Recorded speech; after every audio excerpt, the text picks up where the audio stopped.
Hello, may buntag pangga. Abot ni si Papa gikan nagtibaw sa bungsod og ubay-ubay ang iyang kuha sari-sari nga mga isda sama sa gunggong, danggit og mga sunugan. Unya karon sa dili pa ta magsugod sa pagpili aning mga isda ato sa ning pakaunon ang atong mga alaga kay ang ilang favorite nga isda is all-time favorite jud nila ang gunggong. Nauwahi og ari kaning usa ka iring namo kay na late ni siya og mata. Anyways pangga, dili lang kay kami maoy nakadawat og panalangin karong buntaga kun dili ang uban pod namo nga mga kasilinganan nga naay bungsod. Sama nila ni Tio Pupong og ni Manong Michael. Nya ikaduha na ni namo nga balik ni Papa og layong ani mga isda kay dili makaya og isang bagsakan lang. Pila ra man jud tawoy kusog nato no. Maayo unta og naatay kauban diri sa balay nga lalaki na ay duha pero mga babies palagi ang atong duha ka body nga nasuod sa ilang utok hampang-hampang pa lang anak ay masarap maging bata. So diri nga part nagsugod na mi og pili gitabangan mi ni Tia Bibi og kaning akong usa ka siswang. Nindot jud baya ni magtinabangay tano kay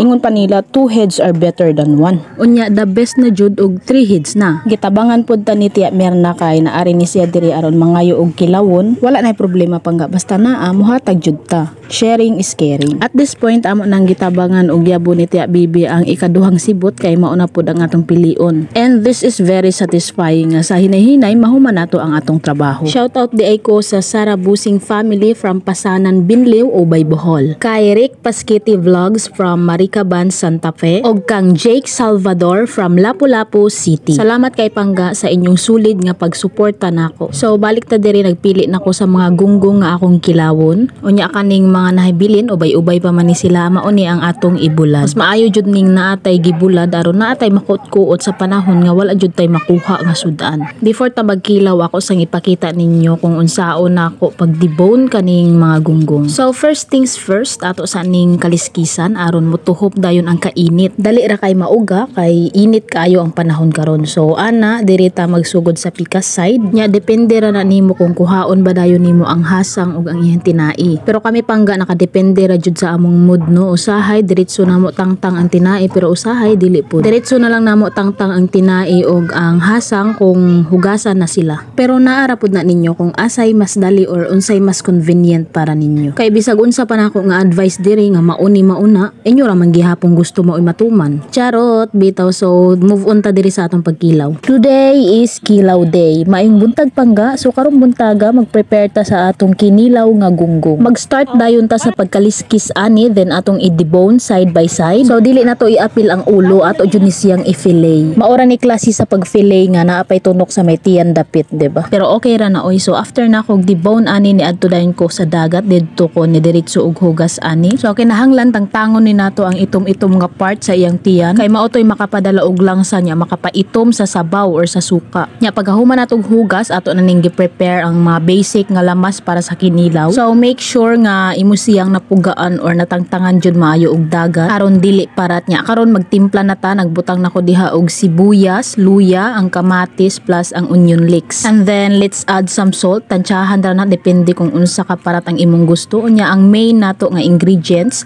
ang suka plus ang kalamansi. Ibabad ra ni nato mga 3 to 5 minutes and then it's ready to serve. Tara mga untaga. Anyways, mais nga kanon ang akong gipares kay naay nagsuggest ninyo nga best paired sa kinilaw ang mais nga kanon and it's the best. Nganong karon pa ko ani, di ba? Kalami man di ay sa mais ipares sa kinilaw. Pati dukot wa nakabalibad. Lami pud kayo ang kinilaw nga gunggong sakto sa timpla. Pwede na ko mangitag pares nga hingilaw. Charot.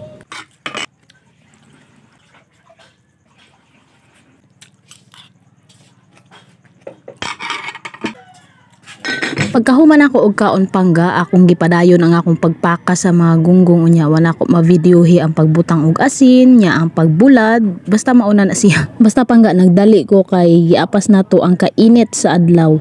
Di ba kagwapa kaayo sa atong bulad nga gunggong. Pagkabuntag kanina pod ang mga danggit ug kitong ang atong giboneless. Atangin ninyo Pangga para sa atong next video. Thank you for watching. Bye.